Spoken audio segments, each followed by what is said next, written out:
પનોતી ગઈ. જો સૌથી પહેલો પ્રશ્ન તમારી સામે છે કે એક ટ્રેનમાં, અચ્છા હું તમને 1 મિનિટ આપું, તમે ગણવાની ટ્રાય કરો, પછી હું ગણાવું. આપણે દર વખતે એવું જ કરીશું, બરોબર? 1 મિનિટનો સ્લોટ હું તમને આપીશ, એની અંદર તમે ગણો, અને જો ન થાય અથવા તો જ્યાં જ્યાં ભૂલ પડે છે ત્યાં આપણે આગળ વધીશું. ત્યાં સુધી તમે મને આન્સર કમેન્ટ કરી શકો છો. ક્લિયર?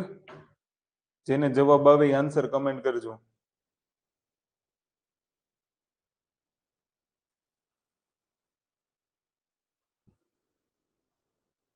એકદમ સહેલો પ્રશ્ન છે, સ્ટાર્ટ કરી જુઓ તમે,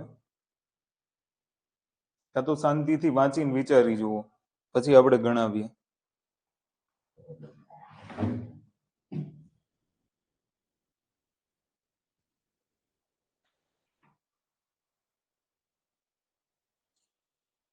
ડન? ચલો, કોઈનો જવાબ આવ્યો નથી. હવે તમે બધા અહીંયા ધ્યાન રાખજો, ધ્યાનથી વિચારજો, સમજજો ને એક એક શબ્દ ઉપર ફોકસ કરજો. શું કીધું છે? એક ટ્રેનમાં જેટલા ડબ્બા છે તેટલી જ એક ડબ્બામાં સીટ છે. ધ્યાનથી સાંભળજો. માની લો એક ટ્રેન છે, બરોબર? એક ટ્રેન છે. આ ટ્રેનમાં માની લો 3 ડબ્બા છે, તો એક એક ડબ્બામાં 3 સીટ છે. આવું કહેવા માંગે છે કે ટ્રેનમાં જેટલા ડબ્બા છે ને એટલી એક ડબ્બામાં સીટ છે. 3 ડબ્બા છે તો એક ડબ્બામાં 3 સીટ. આવો સવાલ છે. ક્લિયર? એટલે આને તમે ધ્યાન રાખજો. એક ટ્રેનમાં જેટલા ડબ્બા છે તેટલી જ એક ડબ્બામાં સીટ છે. એક ડબ્બામાં 27 વ્યક્તિ બેઠા છે. તે ડબ્બાની બેઠક ક્ષમતા 75% છે. તો 25% સીટ કાયમી ખાલી રાખવાની હોય તો મહત્તમ કેટલા યાત્રીઓ આ ટ્રેનમાં મુસાફરી કરી શકે? ઓકે, જોજો આ દાખલાનો જવાબ કેવી રીતના આવે, ધ્યાનથી સમજજો. મેં તમને કીધું એ કોન્સેપ્ટ કદાચ તમને ખબર પડી ગઈ હશે. હવે તમને શું કીધું છે? એક ડબ્બામાં 27 વ્યક્તિ છે અને એ ડબ્બાની બેઠક ક્ષમતાના 75% છે. ઓકે, એટલે અહીંયા 75% થી તમારે શું મતલબ લેવાનો છે કે ડબ્બાની બેઠક ક્ષમતા ના 75%. પેલા છે ને કોન્સેપ્ટ સમજી લો, પછી હું તમને શોર્ટકટ શીખવાડીશ. 75% એટલે 27. આટલું બધાને ખબર હશે. તો ડબ્બાની બેઠક ક્ષમતા એટલે હું સી કહી દઉં કે કોચની અંદર કેટલી સીટિંગ કેપેસિટી હશે? 75% એટલે 3/4 અને બરાબર કેટલા? તો કે 27. તો 3 9 27 અને 9 ચોક 36, એટલે કોચમાં 36 સીટ હશે. એક કોચમાં કેટલી સીટ હશે? 36 સીટ. તો 36 સીટ હશે અને 36 ડબ્બાઓ હશે, વેગન હશે. આ તો તમને આઈડિયા આવી ગયો, કારણ કે સેન્ટેન્સમાં કીધું છે જેટલા ડબ્બા છે એટલી જ સીટ છે. તો સીટ અગર મને 36 મળી તો ડબ્બા બી કેટલા હશે? 36. પણ હજી દાખલો ત્યાં પૂરો થતો નથી, બરાબર? દાખલો તમારી પાસે આગળ માંગ્યો છે તો કે 25% સીટ કાયમી ખાલી રાખવાની હોય તો મહત્તમ કેટલા યાત્રીઓ ટ્રેનમાં મુસાફરી કરી શકે? હવે તમે સમજો કે ટ્રેનમાં છે ને 36 ડબ્બા છે. કેટલા ડબ્બા છે? 36. અને એક ડબ્બામાં સીટ કેટલી છે? 36. તો હું એમ કહું કે ભાઈ કુલ સીટ કેટલી થશે? કુલ સીટ એક ડબ્બામાં 36 સીટ, તો 36 ડબ્બામાં કેટલી? 36 ગુણ્યા 36. અને એમાંથી 25% સીટ છે ને એ ખાલી રાખવાની છે. તો મુસાફરી કરી શકાય એવી કેટલી સીટ વધશે? 75%. તો 36 ગુણ્યા 36 ના 75%. અહીંયા બધાને ખબર પડી હોય ને તો ભાઈ કરો, અને નો ખબર પડી હોય તો મને રિપીટ કરવાનું કહો, પછી વારંવાર રિપીટ નહીં થાય. તો 36 ગુણ્યા 36, આ 75% એટલે કેટલા? 3/4. 4 9 36, 9 તેરી 27, 27 ગુણ્યા 36 કરો 972 જવાબ આવે. વાય લખો. ચલો, ખબર પડી હોય તો. કોણ કોણ છે? રોહન, અંકુર, ધવલ, નીતિન. ક્લિયર? ધવલ 36 જવાબ નહીં આવે, તમારો જવાબ કેટલો આવશે? 972. નો ખબર પડે તો દાખલાને ફરીથી રિપીટ કરજો. જુઓ, આની છે ને એક શોર્ટ રીતે ગણી શકીએ છીએ આપણે. એ શોર્ટ રીત કેવી રીતના ગણાય આપણે એને જોઈ લઈએ. એક રીત તો આપણી આ થઈ ગઈ કે કોચ આપણને મળી ગયા. હવે તમને શું કીધું છે કે ડબ્બાની બેઠક ક્ષમતાના 75% એટલે 27. ક્લિયર? ધ્યાનથી જોજો. 75% એટલે 3/4. ડબ્બાની, કોની? ડબ્બાની. ખાસ ધ્યાનથી સાંભળજો, ડબ્બાની એટલે જેની ઈ છેદમાં. આવું મેં તમને અગાઉ શીખવાડ્યું છે. ક્લિયર છે? તો 4 સીટ પર કેટલા વ્યક્તિ બેઠા હશે? 3 વ્યક્તિ બેઠા હોય. હવે જો હું આનો સેન્સ કાઢું, જોજો કે 4 સીટના 75% એટલે 3. અને અહીંયા તમને એવું જ કીધું છે કે એક ડબ્બામાં 27 વ્યક્તિ એટલે ડબ્બાની જે બેઠક કેપેસિટી છે એના 75% ઉપર 27 વ્યક્તિઓ બેઠા છે. ક્લિયર? એટલે આપણને ક્લિયર કટ મળી જશે કે ડબ્બામાં કેટલી સીટ હશે.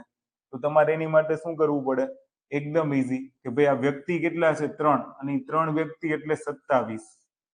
3 વ્યક્તિ એટલે 27. તો 4 એટલે કેટલા? એટલે આપણને સીટની સંખ્યા મળી જાય. તો 3 9 27 અને 4 ગુણ્યા 9 કરશો એટલે 36 સીટ હોય. એક ડબ્બામાં 36 સીટ અને ડબ્બાઈ કેટલા હશે? 36. તો હવે કુલ સીટ એના 25% સીટ ખાલી રાખવાની, તો 75% ભરવાની. તો કુલ સીટના 75% એટલે કેટલા? એ તમને પરીક્ષામાં પૂછ્યું છે કે કેટલા મુસાફરી કરી શકે. તો કે 36 ગુણ્યા 36 ના 75% એટલે 3/4. તો 4 9 36. 36 ગુણ્યા 9 ગુણ્યા 3 કરો, જવાબ આવશે 972. આને યાદ રાખજો. ધવલ, ક્લિયર છે?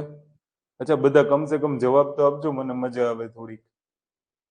વિજયસિંહ, નીતિન, દિગ્નેશ, ક્લિયર? ધવલ, અંકુર, ડન? નો સમજ પડે તો આને રિપીટ કરજો. વારંવાર એકને એક વસ્તુ રિપીટ કરવાનો કોઈ અર્થ નથી. ડન?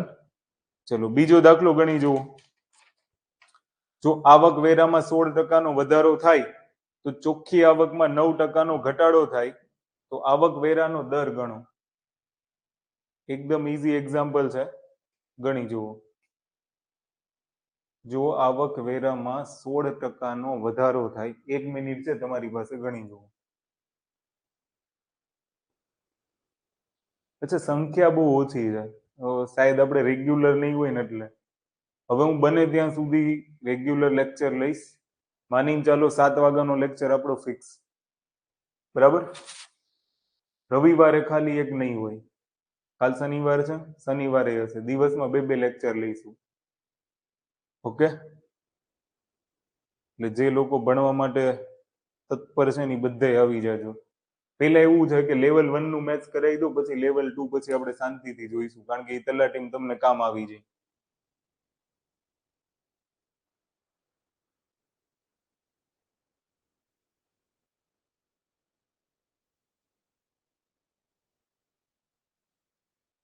ચલો, જો આવકવેરામાં 16% નો વધારો થાય તો ચોખ્ખી આવકમાં 9% નો ઘટાડો થાય. ધ્યાનથી સાંભળજો. અચ્છા, 2 શબ્દ છે, ચોખ્ખી આવક અને આવકવેરો. હવે તમે સમજો કે ચોખ્ખી આવક કોને કહેવાય. ધ્યાનથી સાંભળો. માની લો કે મારી આવક 1 લાખ રૂપિયા છે. 1 લાખ રૂપિયામાંથી માની લો કે હું 2000 રૂપિયા ટેક્સ ભરી દઉં છું. તો સાંભળજો, આ મારી થઈ આવક, આ થયો મારો આવક વેરો કાં તો ટેક્સ. ક્લિયર? તો આવક વેરો ભરી દઉં તો મારી પાસે કેટલા વધશે? 98,000. તો આ થઈ મારી ચોખ્ખી આવક. એક તો આ કોન્સેપ્ટ તમને આવડતો હોવો જોઈએ. ચોખ્ખી આવક એટલે શું?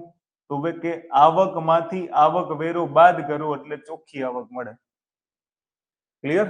યાદ રાખજો, આવકમાંથી આવક વેરો બાદ કરશો ને એટલે ચોખ્ખી આવક. તો જુઓ, આવક પછી આવક વેરો અને ચોખ્ખી આવક. પછી જુઓ, ચોખ્ખી આવક છે એમાં આવક વેરો ઉમેરી દો. ચોખ્ખી આવકમાં આવક વેરો ઉમેરી દો તો આવક મળી જાય. આ 2-3 આગળ પાછળના જે કોન્સેપ્ટ છે ને, બરાબર, એ તમને આવડી જશે. ક્લિયર? જે આગળ પાછળના રિપીટેડ કોન્સેપ્ટ છે ને આને તમે યાદ રાખજો એટલે તમને આરામથી આવડી જશે. આવો એક પણ દાખલો ખોટો નહીં પડે. ખાલી આટલી ખબર હોવી જોઈએ કે આવકમાંથી આવક વેરો બાદ કરો ને એટલે ચોખ્ખી આવક મળે. ચોખ્ખી આવકમાં આવક વેરો ઉમેરો તો તમને આવક મળે અને ચોખ્ખી આવકમાંથી આવક બાદ કરો તો આવક વેરો મળે. આ 3-4 કોન્સેપ્ટ આડા અવડા યાદ રાખી લેજો, અથવા તો તમે આવું એક સૂત્ર લખીને રાખો ક્યાંક સાઈડમાં કે income minus tax equal to net income. આટલું ક્યાંક સાઈડમાં લખી રાખો. આને ઓલવેઝ ફોલો કરજો એટલે આવા દાખલાનો જવાબ આવશે. ક્લિયર? હવે દાખલાને તમે ધ્યાનથી સમજો. શું કીધું છે? આવક વેરામાં 16% નો વધારો એ ચોખ્ખી આવકમાં 9% નો ઘટાડો દર્શાવે છે. હવે સેન્ટેન્સ છે ને એ બહુ ધ્યાનથી સમજવા જેવું છે. આવક વેરામાં 16% નો વધારો થઈ છે એટલે જે તમારી ચોખ્ખી આવક છે ને 9% ઘટે છે. એનો મતલબ એવો થયો કે બંને ઇક્વલ હશે. આ જેટલું વધે છે પેલું એટલું ઘટે છે. તો હું આવું એક સેન્ટેન્સ લખી શકું. ધ્યાનથી જોજો કે જે મારો આવક વેરો છે, બરાબર, ધ્યાનથી સાંભળજો, જે મારો આવક વેરો છે, આવક વેરો એટલે હું ટી વડે દર્શાવું તો આવક વેરો કેટલો છે? ટી. ટી માં 16% નો વધારો થાય એટલે ટી ના 16% બરાબર ચોખ્ખી આવકના 9% એટલે नेट इनकम ना 9%. किसी भाई को दिक्कत है यहाँ तक? समझ पड़ी गई હોય તો એક વખત વાય લખો જલ્દી. અહીંયા સુધીમાં કોઈને કઈ પ્રોબ્લેમ? ફટાફટ આન્સર કરો. ચલો પછી પાછળથી એમ નહીં કહેતા કોન્સેપ્ટ નથી આવડતા ને આવું તેવું એવું કશું નહીં. હા, જે હોય અત્યારે બોલો ફટાફટ. વાય લખો એમ કેટલી વાર? તમારી પાસે કોમેન્ટ બોક્સ તો હોય, લખ નાખવાનું ફટાફટ. ડન?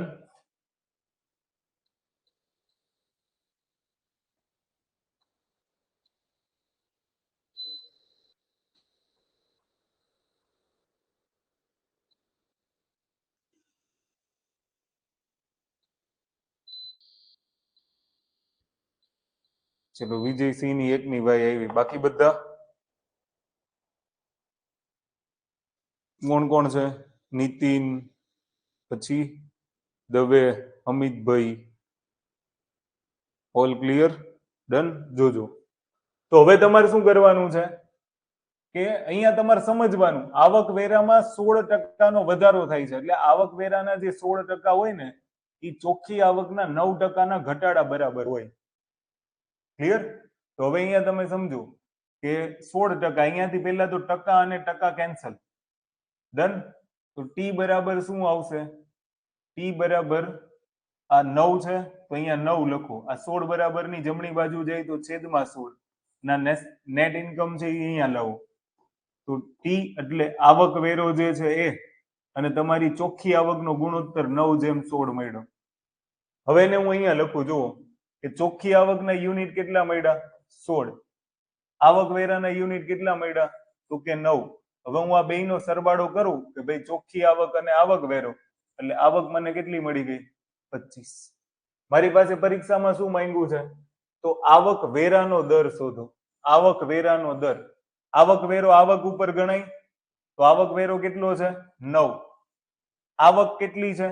તો કે 25. તો 9/25 ગુણ્યા 100 કરો તો તમારો જવાબ કેટલો આવશે? 25 ચોક 100, 9 ચોક 36. તો 36% હોય.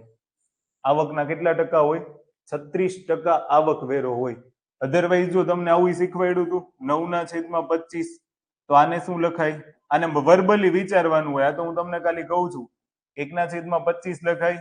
1/25 એટલે 4%. 9 ચોક સીધા 36%. આવું વર્બલી મનમાં વિચાર લેવાનું કે ભાઈ છેદમાં 25 આવ્યા તો કે 4%, 4% ગુણ્યા 9 કરો એટલે 36%. ક્લિયર? આટલું ઈઝી હતું. 1 સેકન્ડની અંદર આનો જવાબ આવી જાય. કે તમારે ખાલી જુઓ પરીક્ષામાં ગણો ને તો શોર્ટ ટ્રીક કેવી રીતના ગણવાની હોય જોજો.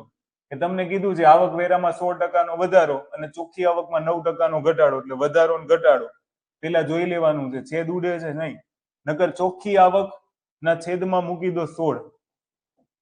ચોખ્ખી આવકના છેદમાં આવક વેરો તો અહીંયા એનું વ્યસ્ત લખવાનું કે ભાઈ આવક વેરો તમારે ઉપર લખવાનો છે અને ચોખ્ખી આવક છે એ તમારે નીચે લખવાની છે.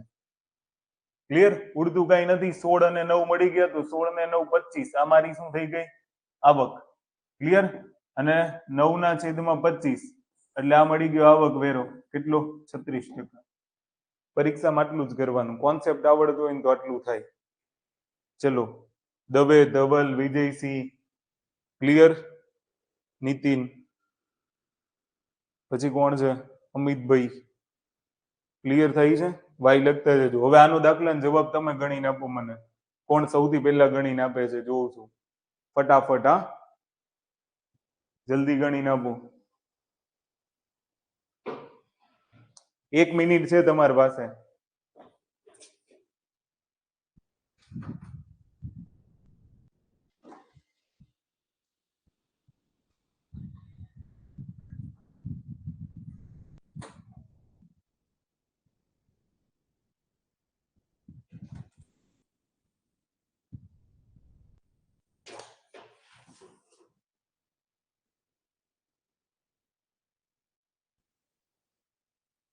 ચલો, આવે છે કોઈને જવાબ?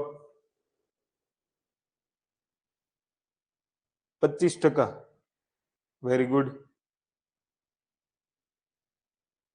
Good job. જો હું ગણાવું, ધ્યાનથી જોજો.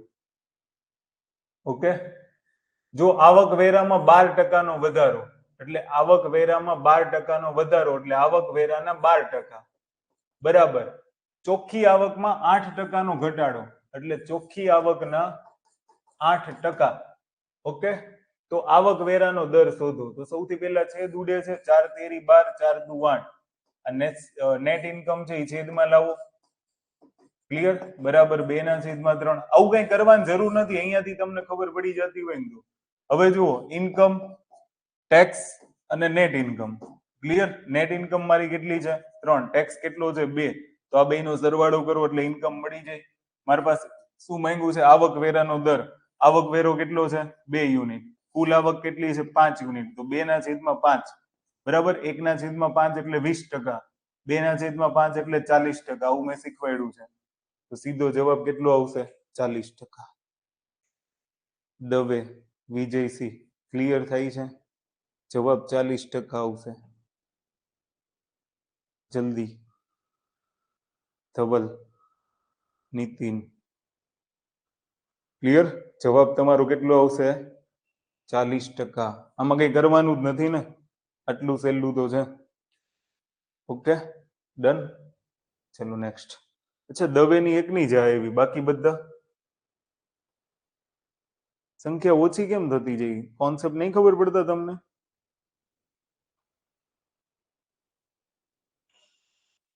Okay, done. ચલો જુઓ, જ્યારે અમિતાની આવકમાં ₹10,000 નો વધારો થાય ત્યારે આવક વેરો 12% માંથી 8% થાય છે. બંને પરિસ્થિતિમાં 25% આવક વેરામાં છૂટ છે. બંને વખતે સમાન આવક વેરો ભરે છે. તો તેની શરૂઆતની આવક ગણો. 1 મિનિટ છે, ગણી જુઓ. આ સેશન, લાઈવ સેશન છે, બધાને ફ્રીમાં જોવા મળશે. જેને જેને ગ્રુપમાં કેવું હોય કહી દેજો. શેર કરી શકો છો. ક્લિયર? રેકોર્ડિંગ જોવું હોય તો તમારે પેડ કરવું પડશે. જેને આમ પહેલેથી સેશનમાં નહીં જોડાય ને એને કશું નહીં આવડે. આ વાત ફાઇનલ છે. કારણ કે આગળના બધા કોન્સેપ્ટ ક્લિયર હોવા જોઈએ. કારણ કે તમારી હજી જૂની ટેવ હોય 20/5 × 100 કરો પછી ટકાવારી લાવો. એટલે જે લોકો જોડાણા છે ને એ આગળના લેક્ચર ખાસ જોઈ લેજો. બરાબર? ચલો ચલો ચલો ચલો ચલો, ગણાવું, ધ્યાનથી સમજજો. એક વખત દાખલો આવડી ગયો ને તો કામ થઈ ગયું. જ્યારે અમિતાની આવકમાં ₹10,000 નો વધારો કરવામાં આવે, પહેલો પ્રશ્ન તો અહીંયા એ જ થાય કે અમિતાની આવક કેટલી છે એ નથી ખબર. ક્લિયર? હવે માની લો કે અમિતાની શરૂઆતમાં આવક X રૂપિયા છે. ક્લિયર? પછી એની આવકમાં 10,000 નો વધારો થાય છે. એટલે પછી એની આવક વધીને કેટલી થઈ છે? X + 10,000. હું તમને પહેલા કોન્સેપ્ટ શીખવાડું, પછી આની શોર્ટ ટ્રીક છે, તમને જે મજા આવે એ ગણજો. ત્યારે આવક વેરો છે ને ઈ 12% માંથી ઘટીને 8% થાય એટલે એનો મતલબ એવો થયો કે જે આવક વેરો છે બરાબર ઈ પેલા કેટલા ટકા હતો 12% હતો અને જ્યારે એની આવક વધી ગઈ એટલે કે 10,000 રૂપિયા જ્યારે એની આવકમાં વધી ગયા ત્યારે એનો આવક વેરો કેટલો થયો 8%. બંને પરિસ્થિતિમાં 25% આવક વેરાની છૂટ છે એટલે બંને પરિસ્થિતિમાં તમે પેલા છૂટ હતી ને પછી છૂટ છે કેટલા ટકાની છૂટ છે 25%ની એનો મતલબ તમે ધ્યાનથી સમજો કે એક્સ ના 75% ઉપર જ ટેક્સ લાગશે 12%. આ એક્સ પ્લસ 10,000 ના 75% ઉપર જ ટેક્સ લાગશે કેટલો 8%. અહીંયા સુધીનું ક્લિયર હોય તો વાય લખી દેજો. સર તમે ચેન્જ થઈ આવો છો હવે એવો છે ટાઈમ ચેન્જ થાય એવો છે એની ઉપર ડિસ્કશન કરીએ પછી જુઓ અહીંયા સુધી ક્લિયર થયું હોય તો થંબ કરો પછી હું કોમેન્ટ વાંચું થંબ કરો થંબ તમારી પાસે છે ને સ્માઇલીઝ અહીંયા સુધી કોઈને કઈ પ્રોબ્લેમ છે રકમ જ વાંચી છે મેં બીજું કશું નથી કર્યું બરાબર હવે ત્યાંથી આગળ જુઓ બંને વખત સમાન આવક વેરો ભરે છે એટલે બે વખત આ બંનેનો જે આવક વેરો છે ને સમાન છે સમાનનો મતલબ શું એ તમને સમજાવું કે શરૂઆતમાં એની આવક ઉપર જેટલો આવક વેરો હતો ને એટલો જ 10,000 વધ્યા પછીની આવક ઉપરનો આવક વેરો છે એટલે આ સેન્ટેન્સ તમારી માટે ઇમ્પોર્ટન્ટ બની આ સેન્ટેન્સ ઉપર ફોકસ કરવાનું તો તેની શરૂઆતની આવક શોધો જોજો શરૂઆતનો આવક વેરો કેટલો તો કે એક્સ ના 75% 25% ની તો છૂટ છે અને એના કેટલા ટકા 12%. આ શરૂઆતનો આવક વેરો પછીના આવક વેરા બરાબર છે એવું રકમમાં કીધું છે તો પછીની આવક કેટલી છે એક્સ વત્તા 10,000 એના કેટલા ટકા 10,000 સોરી એના કેટલા ટકા 75% અને એના કેટલા ટકા 8%. તો જો આ શરૂઆતનો આવક વેરો થઈ ગયો પછી આવક વધ્યા પછીનો આવક વેરો થઈ ગયો ની બે સમાન છે હવે જે કેન્સલ થતું હોય કરો 75 બરાબર પર્સન્ટેજ 4 તેરી ને 12 4 દુ ને 8 ક્લિયર તો અહીંયા 3 ગુણ્યા x કરો એટલે કેટલા આવશે 3x અહીંયા 2 ને અંદર ગુણો તો 2x 2 નો ગુણાકાર 10,000 સાથે એટલે 20,000 તો હવે ઈઝીલી ખબર પડી જાય 2x આ બાજુ જાય 3x માંથી 2x બાદ કરશો તો x બરાબર કેટલા આવ્યા 20,000 ક્લિયર શરૂઆતની આવક x આપણે ધારી હતી તો આ તમને કેટલી મળી ગઈ શરૂઆતની આવક 20,000 રૂપિયા શરૂઆતની આવક આ તમારો જવાબ અગર તમને પછીની આવક માંગી હોત તો 20,000 માં 10,000 ઉમેરી દો તો 30,000 પછીની આવક આટલું ઈઝી હોય ખબર પડે તો થંબ કરજો જેને જેને ખબર પડે ને એ થંબ કરજો નીતિન વિજયસિંહ ઓકે દવે એટલે મને તમારા દાખલા ફટાફટ ગણે તમે કમેન્ટ ફાસ્ટ કરશો ને તો મને આઈડિયા આવે કે નહીં તમને સમજ પડે છે પછી રિપીટ કરવાનો કોઈ મતલબ નથી હવે શોર્ટ ટ્રીકમાં શું છે ધ્યાનથી જોજો શરૂઆત અને પછી ક્લિયર શરૂઆતની અંદર તમે જોજો આવક કેટલી x પછી આવક કેટલી x વત્તા 10,000 એટલે કે 10,000 નો વધારો થાય છે એવું તમને કીધું છે આવક વેરો છે 12% માંથી 8% થાય એટલે શરૂઆતમાં આવક વેરો કેટલો હતો 12% અને પછી આવક વેરો કેટલો થઈ ગયો 8%. ધ્યાનથી જોજો એક એક કોન્સેપ્ટ અહીંયા અગત્યનો છે ઓકે જ્યારે આવક વેરો 12% માંથી 8% થાય ને જ્યારે આવક વેરો 12% માંથી 8% થાય એટલે ફેરફાર 10,000 રૂપિયાનો થાય સમજ પડે છે કે પેલા જે આવક હતી પછી જે વધારાની આવક થઈ ક્લિયર તો વધારાની આવક કેટલી થઈ 10,000 રૂપિયા તો આવક વેરામાં ફેરફાર કેટલો થયો 4% નો તો શું થશે ધ્યાનથી સાંભળજો કે આવક વેરાનો ફેરફાર કેટલો છે 4%. આ 4% આવક વેરાનો ફેરફાર એ મૂળ આવક ઉપર એટલે x ના 4% એટલે x ગુણ્યા 4% બરાબર હવે તમે જુઓ આવકમાં કેટલો વધારો થાય છે 10,000 નો, એટલે 4% તો આવક વેરો લાગતો જ તો. 4% મૂળ રકમ ઉપર આવક વેરો લાગતો જ તો, પણ હવે જયારે એમાં 10,000 નો વધારો થાય છે ને ત્યારે આવક વેરો 8% નો લાગે છે.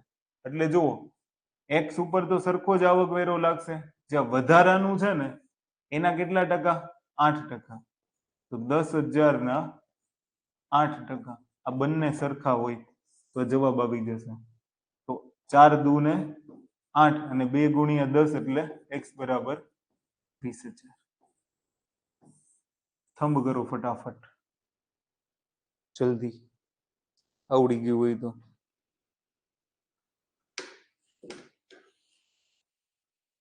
જે આવકવેરામાં ફેરફાર થાય છે ને એ કેટલો હશે? જે આવકમાં વધારો થયો છે ને એના આવકવેરાના પર્સન્ટેજ જેટલો હોય. આ તમારે યાદ રાખી લેવાનું. Clear? Nitin Dave done, Vijaysinh okay, ધ્યાન રાખજો. ચલો નેક્સ્ટ. હવે જુઓ, આઈની જેવો જ દાખલો છે. એક વ્યક્તિની આવક ₹30,500 છે.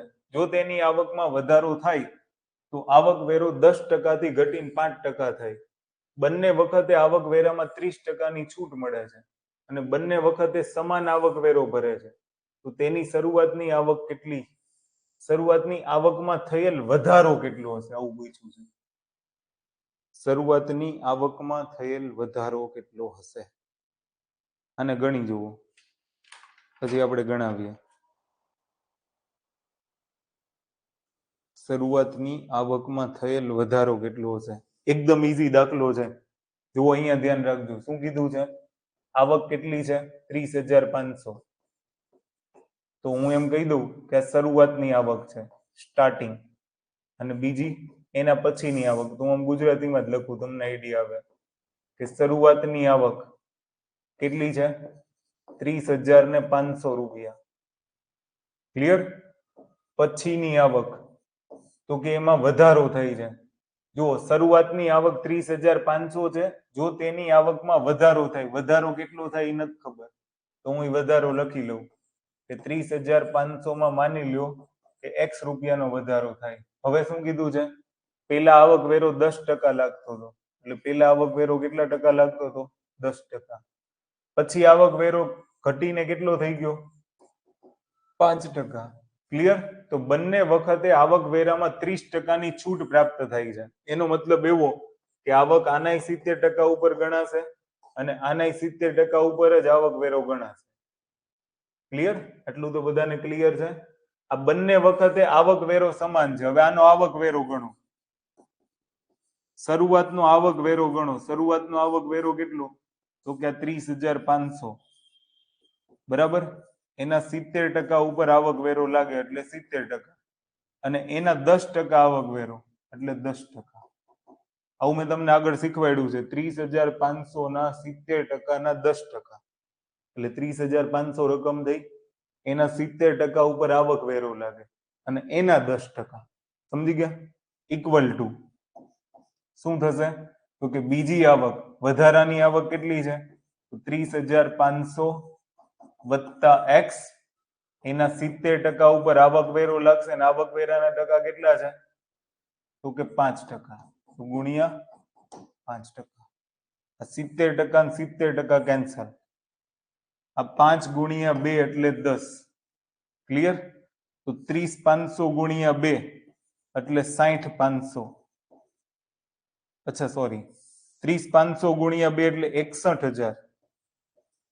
30 ને 30 60 અને 500 ગુણ્યા 500 એટલે 500 ગુણ્યા 2 એટલે 1000, 61,000. ક્લિયર? પછી અહીંયા કેટલા છે? 30,500 અને વત્તા કેટલા છે? x. તો હવે આ 30,500 બરાબર ની આ બાજુ આવશે, તો 61,000 માંથી 30,500 બાદ કરો તો x બરાબર 30,500 થયા. તો આવકમાં વધારો કેટલો આવશે? 30,500. જો આ વધારો આપણે ધાર્યો હતો કે વધારો કેટલો થશે? x. અને ઈ જ વધારો કેટલો આપણે પરીક્ષામાં પૂછેલો છે કે શરૂઆતની આવકમાં થયેલ વધારો કેટલો હશે? શરૂઆતની આવકમાં થયેલ વધારો 30,500 નો હશે. એ આવી રીતના તમને ખબર પડશે. ક્લિયર? થોડુંક અઘરું લાગશે, બટ થોડોક સંયમ રાખશો તો આવડશે.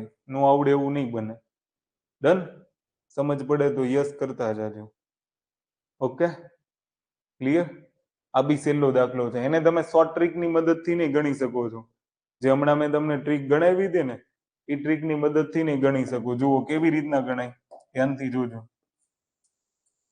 શોર્ટ ટ્રીકમાં તમારે આટલું જ કરવાનું છે કે ભાઈ શરૂઆતની આવક કેટલી, તો કે શરૂઆતની આવક x, પછી આવક કેટલી, સોરી, શરૂઆતની આવક રકમમાં આપી છે, કેટલી છે 30,500. પછી એની આવકમાં વધારો થાય એટલે એ વધારો હું ધારી લઉં x થાય. પછી પેલા ટેક્સ લાગતો તો 10%, પછી આની ઉપર ટેક્સ લાગે છે 5%. આ બેયનો ફેરફાર કેટલો છે 5%નો. એ ફેરફાર કોનો, તો કે આ મૂળ આવકનો. બરાબર? 30,500 ના 5% બરાબર વધારો કેટલાનો છે x નો, તો x ઉપર 5% ટેક્સ, તો આ બે બરાબર કહેવાય. તો 5% ને 5% કેન્સલ કરો તો x બરાબર કેટલા મળશે 30,500. તમને જે રીત અનુકૂળ આવે ને એ રીત પરીક્ષામાં ગણજો. ક્લિયર? આ બહુ એડવાન્સ લેવલમાં પૂછાશે. તલાટી લેવલમાં આવા દાખલા ઓછા પૂછાય. ડન? એટલે આને તમે ધ્યાન રાખજો. ચલો ત્યાંથી આગળ વધીએ. જોજો હવે આવા દાખલાઓ પરીક્ષાની અંદર પૂછાય. કોન્સેપ્ટ વાળા દાખલા છે અને સારા દાખલા છે. આને ખાલી સમજજો. શું કીધું છે તમને? એક પ્રાણી સંગ્રહાલયમાં સસલા અને કબૂતર છે. કુલ માથા 190 તથા કુલ પગ 600 હોય તો સસલાની સંખ્યા શોધો. જો આને છે ને તમે અલગ અલગ જેટલી રીતના ગણવા હોય ને એટલી રીતના દાખલાને ગણી શકો છો, પણ સરેરાશ ને એ બધી રીતો ગણવી એ થોડીક અઘરી રીત પડી જાય. ક્યારેક એવા કેલ્ક્યુલેશન આવી જાય ને તો દાખલો અઘરો બની જાય. એમ કરતા હું તમને એક સહેલી રીત શીખવાડું. ખાલી કોન્સેપ્ટ સમજશો ને એટલે દાખલો આવડી જશે. જોજો કે આમાં કોણ કોણ છે? સસલા અને કબૂતર છે. તો પહેલા તો કુલ માથા કેટલા છે? કુલ માથા 190 છે. 190 માં બે પ્રજાતિ છે. એક પ્રજાતિ સસલાની છે. ક્લિયર? ધ્યાનથી જોજો. અને એક પ્રજાતિ કોની છે? કબૂતરની છે. ઓકે, હવે કબૂતરને કેટલા પગ હોય? બે. પગની વાત થઈ છે. પગની સંખ્યા પરથી દાખલો ગણી છે. સસલાને કેટલા પગ હોય? તો કે 4. આ 4 ને હું આમાં લખી શકું કે સસલાને 2 + 2 પગ હોય. મેં ભાષા ફેરવી નાખી. સસલાને કેટલા પગ હોય? 2 + 2 પગ હોય. ધ્યાનથી જોજો. હવે શું કરવાનું તમારે ખબર? કે કબૂતરનાય 2 પગ અને સસલાનાય 2 પગ. ખાલી સસલા પાસે 2 વધારાના પગ છે એટલે આ બંનેમાં કોમન પગ કેટલા છે? 2. તો સૌથી પહેલું કામ કે જેટલા માથા છે એને ગુણ્યા 2 કરો. 190 ગુણ્યા 2 કરશો ને એટલે કેટલા થાય? 380. તો 380 પગ. આ પગની સંખ્યામાં કોનો સમાવેશ થઈ ગયો? બધા કબૂતરો આવી ગયા. કબૂતરો બધા જ આવી ગયા. અને સસલાને 2 પગ આવી ગયા, 2 બાકી છે. પણ હવે એ 2 પગ બાકી છે એની ઉપરથી સસલાની સંખ્યા કેવી રીતના મળે? જુઓ કે કુલ પગ કેટલા છે? 600. તો 600 માંથી 380 બાદ કરો. બરાબર? તો 600 માંથી 380 બાદ કરશો ને તો કેટલા મળશે? 220. અને હવે સસલાના પગ કેટલા વધ્યા? 2. તો ભાગ્યા 2 કરો એટલે 110 સસલાઓ હોય. પણ આપણી પાસે માંગ્યું છે શું? સસલાની સંખ્યા. તો યસ, સસલાની સંખ્યા 110.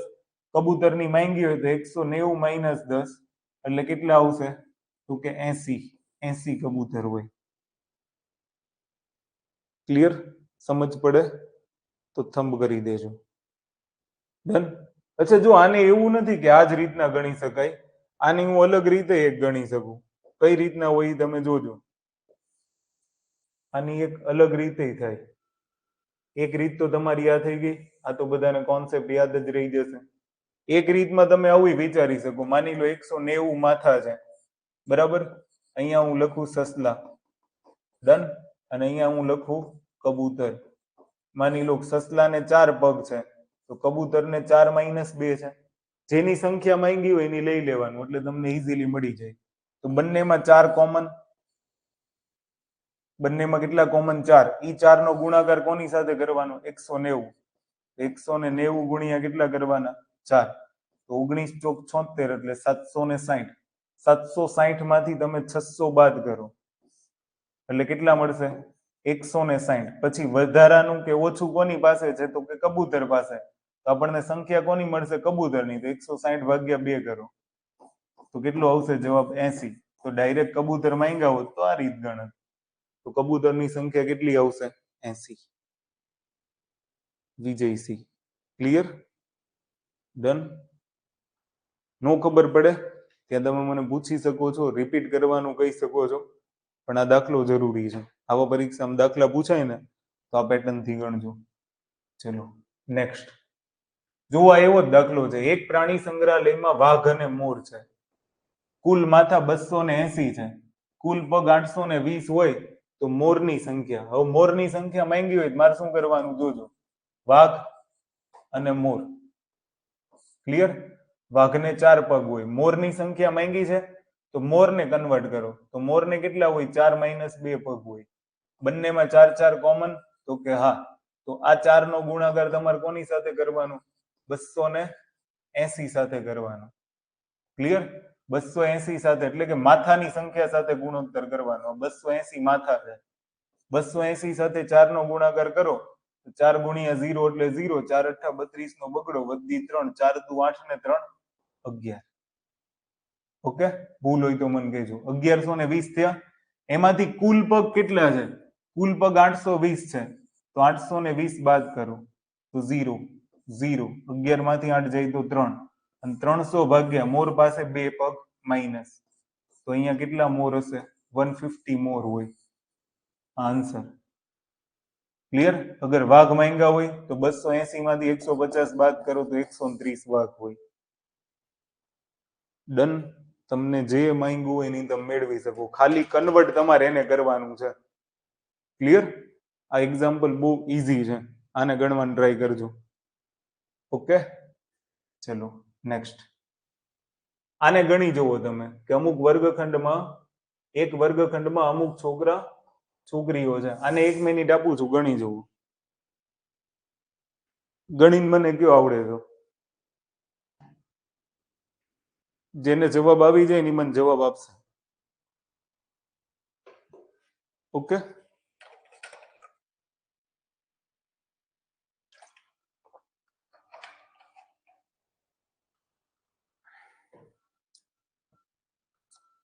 જેને જેને આવડી જાય જવાબ આપજો. નકર હું ગણાઈ દઈશ. સેલા કોન્સેપ્ટ છે આ બધા.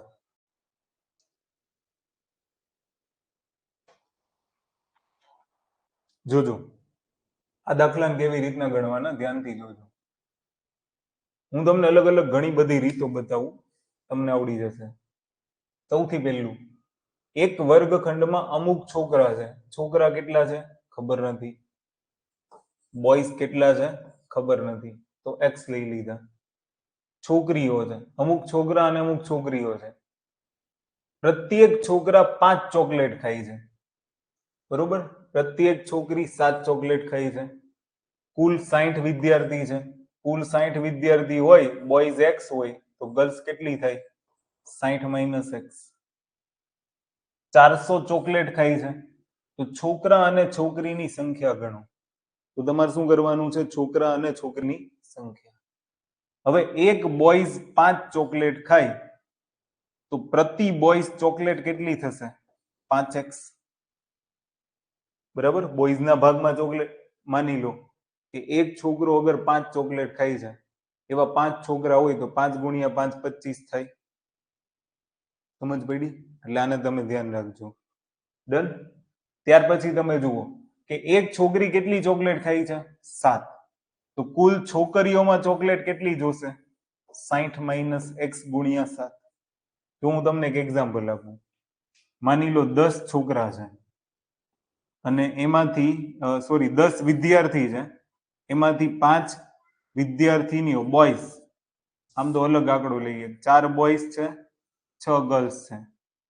એક બોયઝ અગર માની લો કે 5 ચોકલેટ ખાય તો બોયઝમાં ચોકલેટ કેટલી ગઈ? 5 ચોક 20. શું કર્યું તમે? 5 × 4. ગર્લ્સ, એક ગર્લ્સ માની લો 6 ચોકલેટ ખાય છે તો 6 ગર્લ્સ છે તો 6 ગુણ્યા 6 કેટલી ચોકલેટ જોશે? 36. 6 ગુણ્યા 6 કર્યું, બસ એવું જ મેં અહીંયા કર્યું, બીજું કશું નથી. કે બોયઝ ની સંખ્યા x છે, અગર એક બોયઝ 5 ચોકલેટ ખાય છે તો બોયઝમાં ચોકલેટ કેટલી જશે? 5x. એક ગર્લ્સ અગર 7 ચોકલેટ ખાય છે તો ગર્લ્સમાં ચોકલેટ કેટલી ખવાશે? 7 ગુણ્યા 60 માઇનસ x. તો કુલ ચોકલેટ તમને રકમ આપી દીધી છે, કેટલી છે? 400. બસ હવે આનું સોલ્યુશન બાકી રહ્યું તો જુઓ, 5x વત્તા 7 અંદર ગુણો તો 7 છંગ 42, 420 માઇનસ 7x અને બરાબર કેટલા છે? 400. તો 5x માંથી 7x બાદ કરો એટલે -2x. આ -2x બરાબરની જમણી બાજુ જાય તો +2x. 400 છે એને આ બાજુ લાવો તો 420 માંથી 400 બાદ કરો તો 20. તો 2 ગુણ્યા 10 તો x બરાબર કેટલા આવ્યા? 10. તો હવે તમે સમજો કે બોયઝ કેટલા હશે? 10 અને ગર્લ્સ કેટલી હશે? તો 60 માઇનસ 10 એટલે 50. તો મળી ગયું, બોયઝ 10 ગર્લ્સ 50. આ પહેલી રીત. તમે આને માથાવાળી સંખ્યાઓની રીતથી નહીં ગણી શકો. કેવી રીતના ગણાય જોજો, ખબર પડી હોય તો એક વખત મને યસ કરી દેજો કે ભાઈ હા સર તમે જે આ રીત કરાવી ને એમાં ખબર પડી ગઈ. આ ફર્સ્ટ રીત. તમે આને માથાવાળી સંખ્યાની મદદથી નહીં ગણી શકો છો. Same to same. કુલ માથા કેટલા? 60. જોજો ધ્યાનથી સમજજો આને. કુલ માથા કેટલા? 60. તો મેં અહીંયા કુલ માથા લખી નાખ્યા 60. હવે જુઓ, અમુક બોયઝ અને અમુક ગર્લ્સ, તો આ પેલા જેવી જ સ્થિતિ થઈ, બોયઝ એન્ડ ગર્લ્સ. પેલું વાઘ અને મોર હતું ને. હવે તમે જોજો કે આમાં તો બેયની સંખ્યા શોધવાની છે એટલે કોઈ પ્રોબ્લેમ નથી. બંનેની સંખ્યા શોધવાની છે, કોઈ એકની મેળવી લો એટલે કોઈ પ્રોબ્લેમ નથી. એક બોય છે ને એ 5 ચોકલેટ ખાય છે અને એક ગર્લ છે એ 7 ચોકલેટ ખાય છે. તો માની લો કે હું અહીંયા એમ લઉં કે બોય છે ને એ 5 ચોકલેટ ખાય અને ગર્લ છે ને એ 7 એટલે હું એને આમ લખું 5 વત્તા 2 ચોકલેટ ખાય છે. થઈ ગઈ 7. ક્લિયર? હવે તમે આગળની રીતના ગણી નાખો. 5 અને 5 કોમન છે. ક્લિયર? તો 5 ગુણ્યા 60 કરો તો 6 પંચા 30 એટલે કેટલા થયા? 300. કુલ ચોકલેટ કેટલી છે? 400. તો હમણાં મેં તમને શીખવાડ્યું 400 માંથી 300 બાદ કરો તો કેટલા આવશે? 100. અને વધારે કોની પાસે છે? ગર્લ્સ પાસે. તો 100 ભાગ્યા 2 કરો તો 50 ગુણ્યા 2 એટલે 100. તો ગર્લ્સ કેટલી હશે? 50. અગર ગર્લ્સ 50 હોય તો 60 માંથી 50 બાદ કરો તો બોયઝ કેટલા હશે? 10. આ રીતે થાય. વિજયસિંહ, સમજ પડતી હોય તો એકવાર થંબ કરો ને. ક્લિયર? કમેન્ટ કરો જલ્દી. બંને રીત ખબર પડે છે કે એમાં કઈ ડાઉટ છે?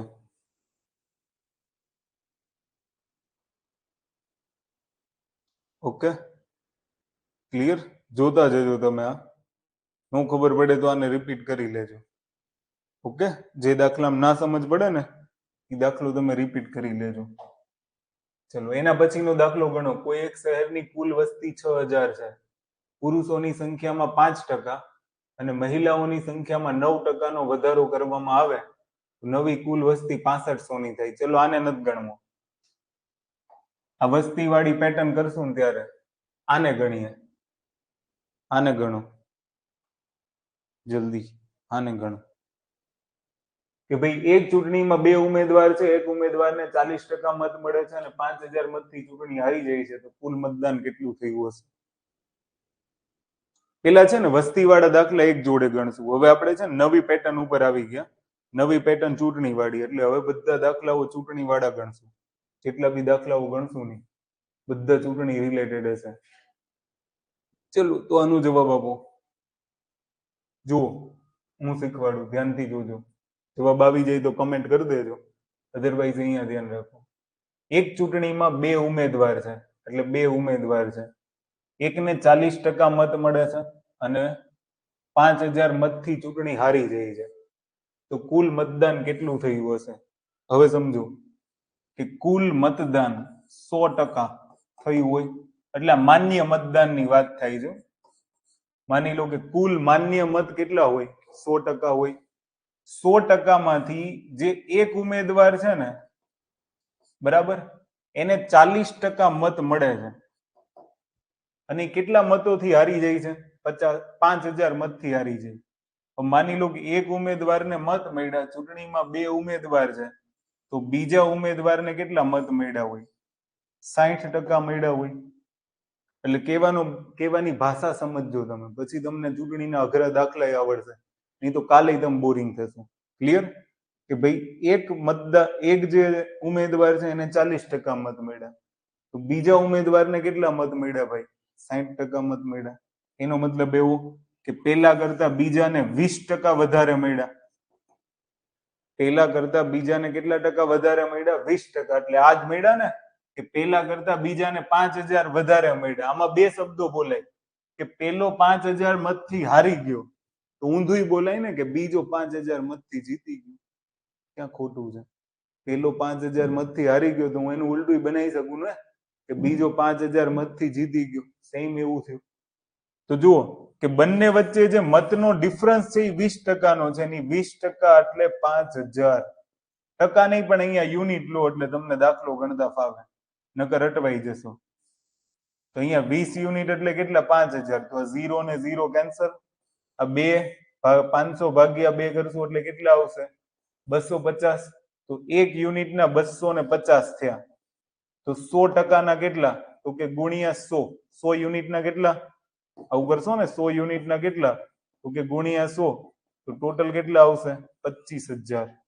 તો કુલ મતદાન, કુલ માન્ય મત કેટલા હશે? 25000 હોય. વિજયસિંહ 12500 નહીં હોય ને, 25000 હશે. કુલ માન્ય મત કેટલા હશે? 25000. આટલો સિમ્પલ દાખલો છે. જો પરીક્ષામાં પૂછે તો આટલું જ કરવાનું. એક ઉમેદવારને 40% મત મળ્યા છે, બીજાને 60 મળશે, બેનો ડિફરન્ટ 20. એ 20 એટલે 5000. બરાબર? તો મારે એવું કઈ નથી કરવાનું કે ભાઈ આનો બેનો ડિફરન્ટ કેટલો છે? 20. તો 5000 ભાગ્યા 20 કરો ને ગુણ્યા 100 કરો તો જવાબ આવી જાય. તો 20 × 5 100 5 ગુણ્યા 5000 25000 જવાબ. પરીક્ષામાં આટલું જ કરવાનું.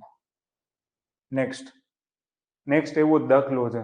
જોજો, ધ્યાનથી જોજો. હું ગણાઈ દઉં છું, આપણી પાસે સમય ઓછો છે.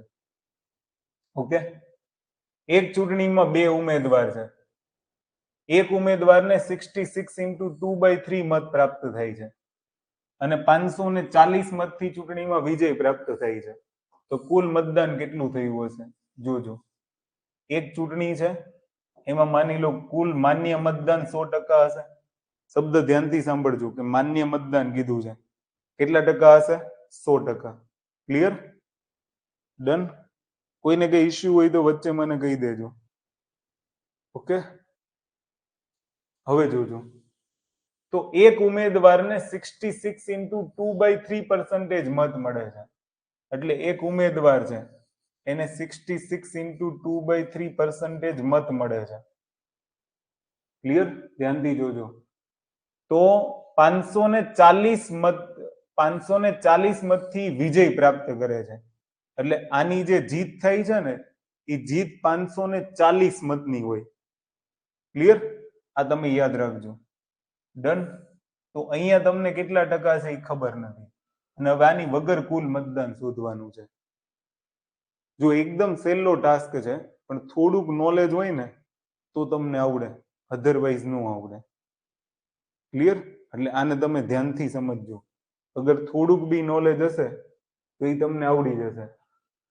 હવે 66 × 2/3 મત મળે છે, અને એ મત કેટલા છે? 540 છે. 540 મતથી ચૂંટણીમાં વિજય પ્રાપ્ત કરે છે. મતથી ન કહેવાય, પણ આપણે એવું કહી શકીએ કે ભાઈ એને 540 મત મળ્યા છે. આ 66 × 2/3% એટલે કેટલા? 540 મત મળ્યા છે. આવો સેન્સ લેજો. રકમમાં થોડીક સુધાર કરવાનો છે. ક્લિયર? કે આવું લેવાનું કે ભાઈ એક ઉમેદવારને 66 × 2/3 મત મળે છે, એટલે કે 540 કુલ, એટલે કે જે એક ઉમેદવાર છે એ 540 મત મેળવીને એ વિજેતા બને છે. એટલે કહેવાનો મતલબ એમ કે 66 ઇન્ટુ 2/3%, એટલે કેટલા થાય? તો કે 540. તો તમારી પાસે કેટલું માંગ્યું છે? 100% મતદાન એટલે કેટલું? તો 100% એટલે કેટલું? તો તમે શું કરશો? 540 ગુણ્યા તમે 100 કરશો, અને 66 ઇન્ટુ 2/3 એટલે એને પર્સન્ટેજ કાઢી નાખો, કારણ કે 100 ના પર્સન્ટેજ કાઢી નાખ્યા તો આને કાઢી નાખો, તો આ કેટલું થશે? 2/3 થાય. ક્લિયર? છેદનો છેદ ક્યાં જશે? અંશમાં, તો ગુણ્યા 3, અહીંયાથી 3 હટાવી દો. ઓકે, હવે 2 વડે ભાગ ચલાવું તો અહીંયા કેટલા આવશે? 27 દુ 54, તો 270.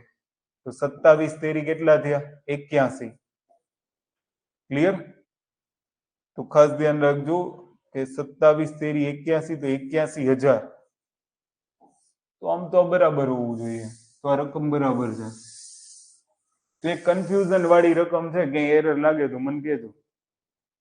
ડન? બાકી મારા ખ્યાલથી ઓકે છે. શબ્દ ક્યાંક મિસ્ટેક થઈ હોય ને એવું લાગે છે. ક્લિયર? કાં તો પછી છે ને આમાં થોડોક સુધાર કરવો પડે, અને સુધારની અંદર તમને છે ને કોઈ એવા પર્સન્ટેજ આપવા પડે. જો એક રીત તો આ થઈ ગઈ, પણ સુધાર કરીને પછી તમને કાં તો અહીંયા એવા પર્સન્ટેજ આપવા પડે તો કદાચ તમે આ દાખલાને સીધી રીતના ગણી શકો, નહીતર દાખલાનો જવાબ નહીં આવે. ફોર એક્ઝામ્પલ અહીંયા કોઈ બી પર્સન્ટેજ લઈ લઈએ, 60% લઈ લો, તો કદાચ રકમ બરાબર આવે. આગળનું ભૂલી જાજો હવે, કારણ કે આગળના દાખલાની રકમ બરાબર હોય ને એવું લાગતું નથી. એક ચૂંટણીમાં 2 ઉમેદવાર છે, એક ઉમેદવારને 60% મત મળે છે. હવે કદાચ આપણે દાખલો ગણી શકીએ વ્યવસ્થિત અને સમજીને, કે એક ઉમેદવાર છે તો કુલ મત કેટલા પડશે? 100 યુનિટ. એ 100 યુનિટમાંથી એક ઉમેદવાર છે ને એને 60 યુનિટ મત મળે છે. તો સ્વાભાવિક છે કે જે બીજો ઉમેદવાર હોય એને કેટલા યુનિટ મત મળશે? તો કે 40. અને હવે તમે આ સેન્ટેન્સ વાંચી શકો, અને 540 મતથી ચૂંટણીમાં વિજય પ્રાપ્ત કરે છે.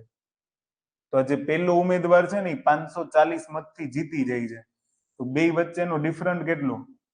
20%. આ 20 યુનિટ એટલે કેટલા? 540. ક્લિયર? તો 0 0 કેન્સલ, અને અહીંયા 27 દુ 54. તો એક યુનિટના 27 મળ્યા, તો 100 યુનિટના કેટલા? તો કે 27 ગુણ્યા 100 કરો તો કુલ મત કેટલા હોય? 2700. આ જવાબ. આવો દાખલો હોઈ શકે.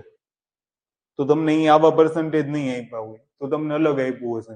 એટલે પરીક્ષાની અંદર આવો સિમ્પલ દાખલો પૂછી શકે કે 2 ઉમેદવાર છે, એક ઉમેદવારને 60% મત મળ્યા છે અને 540 મતથી જીતી જાય છે. તો કહેવાનો મતલબ એમ કે એકને 60 મળ્યા, બીજાને 40 મળ્યા હોય. બે વચ્ચેનો ડિફરન્ટ કેટલા મતનો છે? 540 નો. હું એમ કહું કે આ 40, આ જે સેકન્ડ ઉમેદવાર છે એની કરતા પહેલા ઉમેદવારે 540 વધારે મેળવ્યા. ઊંધું બોલી શકાય કે પહેલા ઉમેદવાર કરતા બીજા ઉમેદવારે 540 ઓછા મેળવ્યા. આવું તમે બોલી શકો ને સેન્ટેન્સ બંને સાઈડ. મતલબ જે ડિફરન્સ છે ને પહેલા ઉમેદવાર અને બીજા ઉમેદવારના મતનો, એ ડિફરન્સ કેટલો છે? તો એ ડિફરન્સ તમે અહીંયા જોઈ શકો છો કે તમને રકમમાં આપ્યો છે 540 નો છે. ક્લિયર? આને તમે યાદ રાખજો. ડન? ખબર પડે તો વાય લખજો. ચલો, ત્યાર પછી જોઈએ, એક ચૂંટણીમાં 2 ઉમેદવાર છે જેમાં કુલ 5600 મતદારો મત આપે છે, અને તેમાંથી 25% મત અમાન્ય ગણવામાં આવે છે, અને એક ઉમેદવારને 37 ઇન્ટુ હાફ પર્સન્ટેજ મત મળે છે. તો બીજા ઉમેદવારને કેટલા મત મળ્યા હશે? ચલો, મસ્ત દાખલો છે, અને ગણી જુઓ. 1 મિનિટ છે તમારી પાસે, તમે ટ્રાય કરી જુઓ, નહીતર દાખલો સહેલો અને પરીક્ષામાં પૂછાય એવો છે. ક્લિયર? ટ્રાય કરી જુઓ. પછી તલાટીના મોડલ પેપર વાળું ને એવું છે ને વિજય, એની માટે મેં આખી એક જલસો સિરીઝ મૂકી દીધી છે. એ તમે રિફર કરી લેજો, યુટ્યુબમાં મળી જશે. હવે જુઓ, એક ચૂંટણીમાં 2 ઉમેદવાર છે જેમાં કુલ 5600 મતદારો મત આપે છે. એટલે કુલ મતદાન કેટલું થાય છે? 5600. સાંભળજો ધ્યાનથી. કુલ મતદાન કેટલું થાય છે? 5600. એમાંથી 25% મત અમાન્ય ગણાય. 25% મત અમાન્ય ગણાય છે, એનો મતલબ હું એવો કહું કે માન્ય મત કેટલા ગણાય? તો 25% અમાન્ય ગણાય, તો 5675 માન્ય મત ગણાય. આ 75% એટલે કેટલા? તો કે 5600 ગુણ્યા 75% એટલે 3/4 ફ્રેક્શનમાં લખાય. તો 4. તો અહીંયા તમે શું કરશો? 14 ચોક 56 એટલે 1400 ને 1400 ગુણ્યા 3 એટલે 4200. હવે મને ખબર પડી ગઈ કે મારી પાસે માન્ય મત 4200 છે. હવે રકમ ત્યાંથી આગળ વાંચો કે એક ઉમેદવારને 37 ઇન્ટુ 0.5% મત મળે છે. જે એક પહેલો ઉમેદવાર છે એને 37 ઇન્ટુ 0.5% મત મળે છે, તો આ સેકન્ડ ઉમેદવારને કેટલા મત મળે આવું કીધું છે. અગર જો તમને ફ્રેક્શન આવડતા હોય ને તો ફ્રેક્શન ઉપરથી દાખલો તમે ઈઝી રીતના ગણી શકો કે ભાઈ 4200 ના 37 ઇન્ટુ 0.5% કેટલા એ મેળવી લો. ક્લિયર? તો 4200 ગુણ્યા 37 ઇન્ટુ હાફ એટલે 3/8 થાય, અને 4200 ભાગ્યા 8 તમે કરશો ને એટલે તમને જવાબ 425 સમથિંગ મળશે, સોરી 525 મળશે. 4200 ભાગ્યા 8 કરશો તો 525 મળશે, ને 525 ગુણ્યા 3 કરશો તો 500 તેરી 1500 ને 25 તેરી 75, તો 1575 મળશે. તો આ કોના મત થઈ ગયા? ફર્સ્ટ ઉમેદવારના. 4200 માંથી તમે અગર 1575 બાદ કરશો ને એટલે બીજા ઉમેદવારના મત મળી જાય. ક્લિયર? તો 1575 બાદ કરો તો મારા ખ્યાલથી 2625 મત મળવા જોઈએ. તો બીજાને કેટલા મળશે? 2625. જુઓ, સૌથી પહેલા શું કરવાનું? 5600 મત છે, એમાંથી 25% મત નથી ગણાવવાના, 75% ગણાવવાના છે. તો 5600 ના 75% એટલે 4200, એટલે આપણી પાસે 4200 માન્ય મત થઈ ગયા. એમાંથી પેલાને કેટલા મળે છે? 37 ઇન્ટુ 0.5%. એટલે મેં શું કર્યું? 37 ઇન્ટુ 0.5% ગણ્યા તો 1575 મત મળ્યા. તો પેલાને 1575 મળે છે, તો બીજાને કેટલા મળશે? 2625 મળશે, 2625 મત મળશે. ક્લિયર? આટલું તમે યાદ રાખી શકો. તમે કાં તો 37 ઇન્ટુ 0.5% શોધો ને કાં તો 62 ઇન્ટુ 0.5% શોધશો ને તો સીધું આ મળી જશે. તો સીધું તમને 2625 મળશે, તમને જે અનુકૂળ આવે. ક્લિયર? જે તમારે ગણવું હોય એ રીતે તમે ગણી શકો. યાદ રાખજો આને. Okay, done. ચલો, એક ચૂંટણીમાં 2 ઉમેદવાર છે. ચૂંટણીમાં 4% મતદાતાઓ મતદાનમાં ભાગ લેતા નથી. હવે જુઓ કે 100% મતદારો હોય એમાંથી 4% ભાગ નથી લેતા, એટલે વૈધા કેટલા? 96%. તો 96% જ મત આપવા જાય છે. ક્લિયર? એક ઉમેદવાર 52% મત પ્રાપ્ત કરે છે. એટલે હવે છે ને કોન્સેપ્ટ સમજજો. માની લો 100 ગામની અંદર 100 જણા છે, 100 જણામાંથી 4 મત આપવા નથી જતા, 96 મત આપવા જાય છે. તો એનો મતલબ એવો થયો કે જે 96 મત આપવા જાય છે ને પોતે મત આપનારાઓના પર્સન્ટેજમાં 100% કહેવાય. હું એમ કહું કે 100% મતદાન થયું, એનો મતલબ શું? 96 લોકોએ મત આપ્યો. સમજ પડે છે? ક્લિયર? યાદ રાખજો કે 100% મત છે ને ઉમેદવાર એને મળ્યા, એટલે કે જેટલા પણ મત પડ્યા છે એ બધા ઉમેદવાર એને મળ્યા. તો મત 96 પડ્યા છે, એ 100% એટલે 96. કોઈ પણ સંખ્યા પોતાનામાં 100% હોય. આ એક કોન્સેપ્ટ યાદ રાખજો. ક્લિયર? જો આ કોન્સેપ્ટ યાદ હશે તો દાખલો ખોટો ક્યારેય નહીં પડે.